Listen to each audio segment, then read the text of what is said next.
అందరికీ నమస్తే, జై తెలంగాణ. సో గత 4 రోజుల క్రితం మేమందరం కూడా ఆ ఖమ్మం జిల్లా అక్కడికి వెళ్ళేటువంటి సందర్భంలో అక్కడ వాళ్ళ పరిస్థితి చూసినాం. దాదాపు 2014లో వాళ్లకు భూదాన్ బోర్డు పట్టాలు ఇవ్వడం జరిగింది, దాదాపు 1800 మందికి. ఆ తర్వాత దాదాపు 8 సంవత్సరాల నుంచి కూడా వాళ్ళు అక్కడ నివసిస్తూ కరెంటు లేక, నీళ్లు లేక, రోడ్లు లేక అనేకమైనటువంటి ఇబ్బందులు పడుతున్నారు. అక్కడ ఉన్నటువంటి చిన్న చిన్న పిల్లలు కూడా, సార్ మాకు స్కూలుకు పోతుంటే లేట్ అవుతుంది, మాకు నైట్ పూట కరెంటు లేక మేము హోంవర్క్ చేయకపోతే మా టీచర్లు కొడుతున్నారని చెప్పేసి చిన్న చిన్న పిల్లలు వాళ్ళ ఆవేదనతో చెప్పడం జరిగింది. ఆ తర్వాత ఒక అమ్మాయి బీఈడీ చేసినటువంటి అమ్మాయి, ఆమె పరిస్థితి, వాళ్ళ కుటుంబాల పరిస్థితి చెప్తా ఉంటే అందరి కళ్ళల్లో నీళ్లు తిరిగినాయి.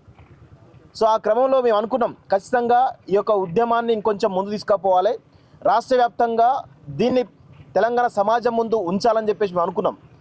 అయితే గత 2-3 రోజుల నుంచి కూడా ఈ ఏదైతే కొంతమంది ఆ పోరాటం చేసిన వాళ్ళు ఎవరైతే హైదరాబాద్లో రౌండ్ టేబుల్ పెట్టాలని చెప్పేసి అనుకున్న సమయంలో ఈరోజు మధ్యాహ్నం 3 గంటలకు ప్రెస్ మీట్ ఉండే, రౌండ్ టేబుల్ కాన్ఫరెన్స్ ఉండే. సో దానిలో మేము కూడా మాట్లాడదాం, దానికి సంబంధించిన భవిష్యత్ కార్యాచరణ ఏంటో డిసైడ్ ఒక తరుణంలో అనుకోకుండా ఈరోజు ఉదయం 6 గంటలకు మా అందరికీ కూడా సమాచారం రావడం జరిగింది. దాదాపు 10,000 మంది పోలీసులు అక్కడికి రెవెన్యూ డిపార్ట్మెంట్తో సహా ఇరిగేషన్ డిపార్ట్మెంటు, కలెక్టర్ ఆఫీస్ సంబంధించినటువంటి సిబ్బంది మొత్తం దాదాపు 10,000 మంది ఆ యొక్క 1000 మంది గుడిసెలు కట్టుకున్నటువంటి పేద ప్రజలపైన అరాచకాలు, దుర్మార్గాలు చేసి అక్కడ ఉన్నటువంటి అన్నిటిని కూడా, నేను విచిత్రంగా ఏంటంటే ఒక జర్నలిస్ట్తో మాట్లాడితే ఏమన్నాడంటే, అన్న ఇక్కడ ఖమ్మం జిల్లా నగరంలో ఉన్నటువంటి అన్ని జేసీబీలు కూడా ఈరోజు అక్కడ ఉన్నాయన్న, ఏ ఒక్క జేసీబీ కూడా వేరే కాడ లేదు అని చెప్పేసి అంత పెద్ద ఎత్తున కలెక్టర్ ఆధ్వర్యంలో ఇటు మంత్రి తుమ్మల నాగేశ్వరరావు ఆదేశాలతోటి దాదాపు 10,000 మంది అక్కడ పోవడం జరిగింది. సో ఆ క్రమంలో ఇంకొన్ని విషయాలు కూడా మాకు తెలిసినాయి. ఏంది ఇంతమంది పోలీసులు ఎందుకు పోతున్నారని చెప్పేసి ఒక జర్నలిస్ట్ అడిగితే చాలా స్పష్టంగా చెప్పిండు, అన్న ఇది వేరే కుట్ర జరుగుతుందన్న, బయటికి ఏం చెప్తున్నారంటే మావోయిస్టులు అందులో తలదాచుకున్నారు అని చెప్పేసి ఒక ప్రచారం చేసేట ప్రయత్నం చేస్తున్నారు, దాన్ని బేస్ చేసుకొని మొత్తం 10,000 మంది తీస్తున్నారని చెప్పేసి ఇంకొక మిత్రుడు చెప్పడం జరిగింది. సో ఈ విధంగా పేద ప్రజలు వాళ్ళు కనీసం మీరు ఎట్లాగో భూదాన్ బోర్డు ఇచ్చినటువంటి భూమిని మీరు ఎట్లా రెగ్యులర్ చేయలేదు, వాళ్ళకు రోడ్లు వేయలేదు, వాళ్ళకు నీళ్ళు ఇవ్వలేదు, వాళ్ళకు కనీసం కరెంటు కూడా ఇవ్వకుండా దోమల మధ్య ఎంత దారుణంగా ఉన్నారో ఒకసారి అక్కడ పోతే తెలిసేది. ఈరోజు వాళ్ళందరూ కూడా వాళ్ళ వేలాది మంది బతుకులు రోడ్ల పాల్పడ్డాయి. దానికి కారణం ఏమిటి? కేవలం తుమ్మల నాగేశ్వరరావు సంబంధించినటువంటి అనుచరుల కబ్జాలు మాత్రమే అనేది చాలా స్పష్టంగా అర్థమైంది. ఆ రోజు అక్కడ ఉన్నటువంటి బాధితులు కూడా చెప్పడం జరిగింది, వాళ్ళ పేర్లు 8 మంది పేర్లతో సహా చెప్పడం జరిగింది. గతంలో వాళ్ళు ఎక్కడున్నారా అంటే బీఆర్ఎస్ ప్రభుత్వంలో పువ్వాడ అజయ్కి అనుచరులుగా ఉన్నారట. తర్వాత తుమ్మల నాగేశ్వరరావు ఎమ్మెల్యే మంత్రి అయిన తర్వాత ఈయన అనుచరులుగా తయారై అప్పటి నుంచి ఇప్పటి వరకు కూడా కబ్జాలు చేస్తున్నామని చెప్పేసి వాళ్ళు చెప్తా ఉన్నారు. నిజంగా ఒకవేళ ప్రభుత్వ భూమి అయితే వాళ్ళు చాలా స్పష్టంగా చెప్తున్నారు, బాధితులు కూడా జాయింట్ సర్వే చేయించండి, మా దగ్గర అన్ని ఆర్డర్స్ ఉన్నాయి, హైకోర్టు దగ్గర నుంచి ప్రతి ఒక్క ఆర్డర్ మా దగ్గర ఉంది, మీరు జాయింట్ సర్వే చేయండి, మీ భూమి ఎంత ఉంటే అంత తీసుకోండి అని చెప్పేసి కూడా చాలా స్పష్టంగా మీడియా ముందు మాతో కూడా చెప్పడం జరిగింది. ఇంత స్పష్టంగా బాధితులు చెప్తా ఉంటే ఈరోజు ప్రభుత్వం ఎంత దారుణంగా అంటే, మేము కేవలం కవరేజ్ కోసం వెళ్తున్నాం, అక్కడికి వెళ్ళి మేము మా అంటే 20-30 మంది ఉన్నాం, అక్కడ వెళ్ళి మేము కూడా చేయగలుగుతాం, కేవలం ప్రజలు తమ యొక్క ఆవేదనను, తమ యొక్క ఆక్రోశాన్ని ఏ విధంగా వెళ్ళగలుగుతారో ప్రజలకు తెలియజేసే ప్రయత్నం చేసే ప్లాన్ పెట్టుకున్నాం. దానికోసం మేమందరం కూడా వెళ్తుంటే నకరికల్ టోల్ ప్లాజా దగ్గర మమ్మల్ని అడ్డుకోవడం జరిగింది. నిజంగా చాలా దుర్మార్గమైన విషయం. ఇప్పటి వరకు తెలంగాణ వచ్చి 12 ఏళ్ళు అవుతా ఉంది, ఇప్పటి వరకు కూడా ఇలాంటి ఒక కవరేజ్ కోసం వెళ్తున్నటువంటి జర్నలిస్టులను అరెస్ట్ చేసినటువంటి దాఖలాలు ఇప్పటివరకు ఎక్కడ కూడా లేవు.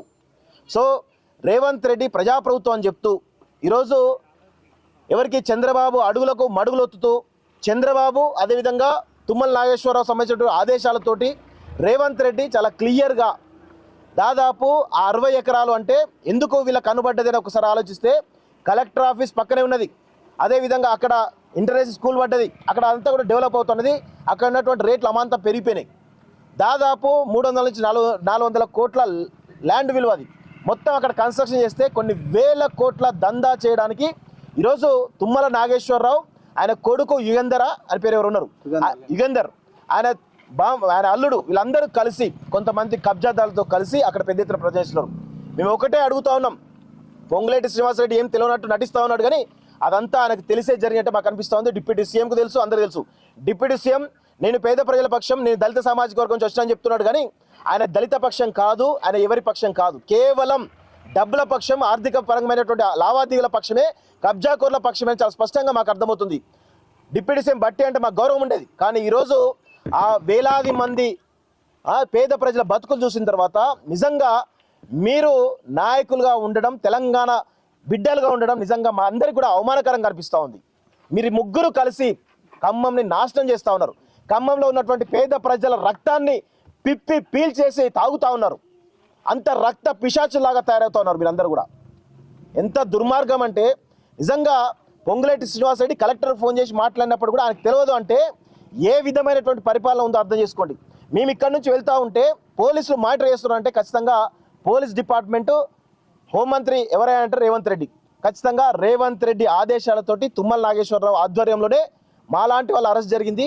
సరే, ఈ రోజు వరకు మా యొక్క గొంతులు నొప్పించు కాక, మా గొంతులను వినిపించకపోవచ్చు కాక, భవిష్యత్తులో ఖచ్చితంగా దీనిపైన చాలా సీరియస్గా అన్ని రకాల పోరాటాలు చేయడానికి మేము సిద్ధంగా ఉన్నాం. న్యాయ పోరాటాలు చేస్తాం, ప్రజా పోరాటాలు చేస్తాం. ఇక్కడ తెలంగాణ సమాజంలో ఉన్నటువంటి ప్రజాస్వామిక వాదులందరినీ కూడా ఏకం చేసి ఖచ్చితంగా ఐక్య పోరాటాలు చేసి వాళ్ళందరికీ కూడా మరి వాళ్ళకందరికీ ఎవరైతే అక్కడ నివసిస్తున్నారో వాళ్ళకు మళ్ళీ అఫీషియల్గా వాళ్ళకు అక్కడ ఉండేటట్టుగా ఖచ్చితంగా మా పోరాటాలు అదేవిధంగా కొనసాగుతాయని చెప్పేసి ఎక్కడ కూడా పొంగులేటి శ్రీనివాసరెడ్డి కానీ, లేకపోతే ఇటు తుమ్మల నాగేశ్వరరావు కానీ, బట్టి కానీ, లేకపోతే ఈ ప్రభుత్వాలు కానీ, హోంశాఖ కానీ ఎవరు అడ్డొచ్చినా కానీ ఖచ్చితంగా మా పోరాటం ఆపేదలేదు. చివరి వరకు వాళ్ళకు పట్టాలు ఇచ్చి వాళ్ళ ఇల్లు కట్టుకునే వరకు కూడా మా యొక్క పోరాటం ఆపేదే లేదు అని చెప్పేసి కూడా చాలా స్పష్టంగా మేము చెప్తా ఉన్నాం. Thank you very much.